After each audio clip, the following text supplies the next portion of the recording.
And a couple of the defaults that you get with your system here are low battery and a temperature. So let's take a look at one of these. We're going to edit this one, temperature. What does that say? Well, it gives you all this information, what you can set it to. You can change this. They call it temperature, which is the temperature of the unit. I can change that name. But it's what it is notify when sensor temperature is, and here's a great one. And with heat treatment of bed bugs, greater than we choose as the drop-down menu has greater than, less than, and we're going to go with greater than 120 degrees, for example, because we know that once we're above 120 we're killing bed bugs, or beginning to. They're moving around, and maybe I'm busy, maybe I'm doing another job or in my office, so it is set to let me know that on this sensor. Maybe it's a sensor you have in the ambient, for the ambient air temperature.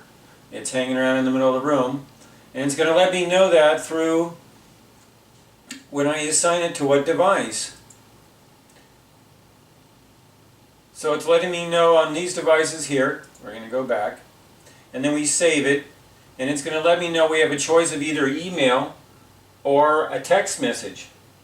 And that's what you can do with this when you final out on this. It asks you which way you want to go with that. Right now I have it set to email up here, or SMS for text message, and then you would put in the rest of your data there. This is a fantastic tool, so you can be somewhere else. Now you know that your temps are up there. Maybe you want to get back over there. Maybe when your teammates has got to get over there, you notify them, or you know that they're on it. That this is now happening, and you can note the time and see how it's going. So that's what we can do in notifications. Also low battery, which is obvious. The battery's getting low. It's going to let you know your sensor's maybe dying. That you don't know. You can add other parameters of notifications. You can have it too low, too high, whatever you want to know in there to do with the temperature, so you can notify yourself.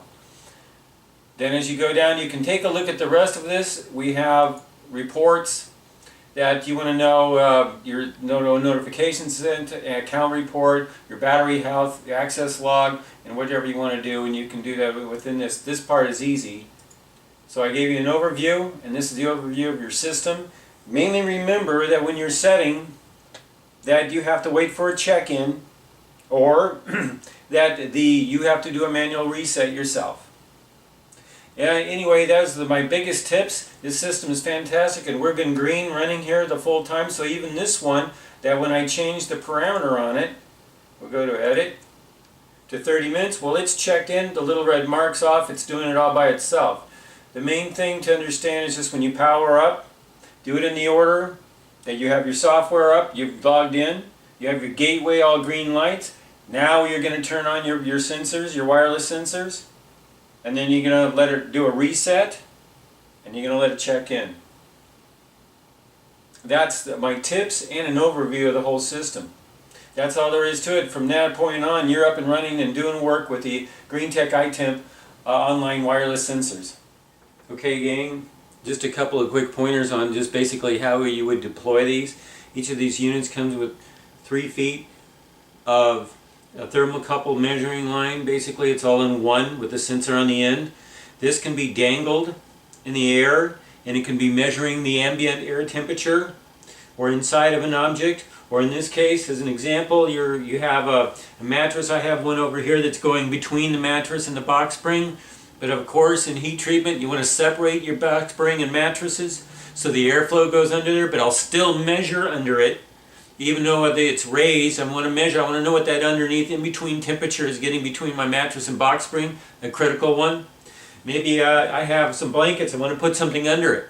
I can put it under it or under a pillow, things like that, in between things that are stacked up, there's too much. On the other side over here I have a dresser thing that the drawer is open, and the sensor is inside the drawer because I want to know what the temperature is inside of that. And then, so there's some pointers here of what we're going to do. Also in the corners, we're on a floorboard in the corner of a room, something like that, you can lay a sensor down there. So you can move them around in one area. After you've done one, move it to another area, and just employ these different types of techniques. And also you might even have another one over here on the corner. I'll show you something. And again, if you're in that one corner or in the back corner of a closet that's hard to reach, you have your airflow bringing in the heat you know, with your fans and such, but you have a critical corner. You could take one of these and drop the line down in that back corner, so you know if you're getting airflow back there. Maybe this is too difficult to get out. Just have your sensor receiving doing that. Or you could even place it, if you have a pile of clothes, you know that in our training we talk about clutter. Clutter is one of your enemies in doing heat treatments. It's one of the biggest challenges all the time, is move your clutter around and to get under it, because they're harbinger for the bed bugs. So this is what this is nice about. We can put this deep into something and do our measurement that way. So those are my tips on different items. In drawers, in the far end corners, walk-in closets, behind things in the bathroom, in your challenged areas.